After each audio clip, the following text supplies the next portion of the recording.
Moi, j'ai commencé à 6 ans. Mais garder les vaches. Mais moi aussi, à 6 ans. Mais je ne gardais pas les vaches, je ne pense pas. Voilà. Le matin, Le matin, à 5 h du matin, des fois, on les fauchait à la faux. Hein. Après la traite, les paysans, ils partaient faucher, ou moissonner, ou arracher les pommes de terre. Ou les faire, et planter des pommes de terre. Ouais, et après, la femme apportait à manger les casse-croûtes.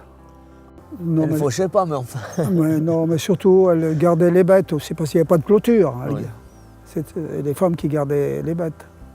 Là, à cette époque, les hommes ne cuisinaient pas, ne faisaient rien du tout. Hein.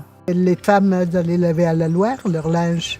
Alors elles venaient ici, elles l'étendaient sur la gravière. Et puis le soir, c'était à peu près sec, elles remontaient tout ça. Voilà, c'est comme ça. Ça cultivait un peu tout au Basset quand même.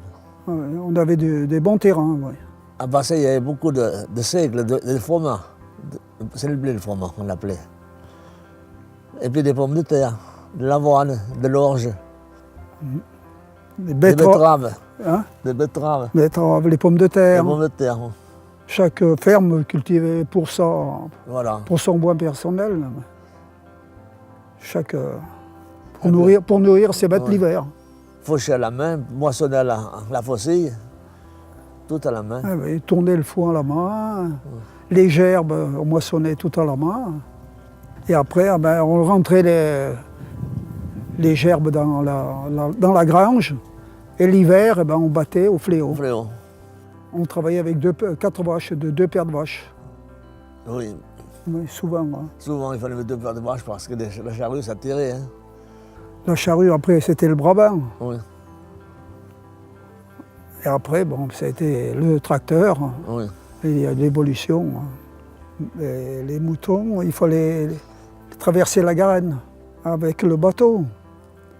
Et on faisait 2-3 voyages. On mettait 25 moutons chaque fois dans la barque. Et il fallait qu'il y en ait un qui est du côté des moutons, qui arrête les autres pour pas qu'ils partent. Parce qu'une fois qu'il y en aura un qui se jette à l'eau, les moutons auraient tous suivi. Une crue, on en a vu des crues. Alors là. Jamais aux crues, on n'a pas perdu de bêtes. Des bêtes, non. Jamais, ni des engins, non. D'abord, des engins, on n'en avait pas tellement. Hein. Non. On perdait les bateaux. Oui, ils partaient, il fallait les chercher bateaux, les rues, des fois loin. Oh, oui.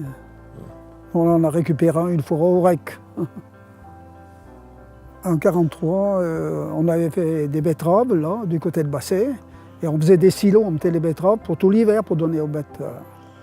Et là, la crue avait déterré le silo, elle avait emporté les betteraves un peu dans les champs. Pas de bons souvenirs. Ah oui, mais chaque crue, ça nous emportait encore du terrain de Basset. Ça creusait.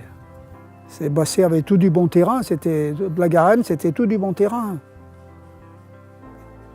À Basset, il y a des paysans qui ont été obligés de partir à l'époque, après il n'y avait plus de terrain à cultiver.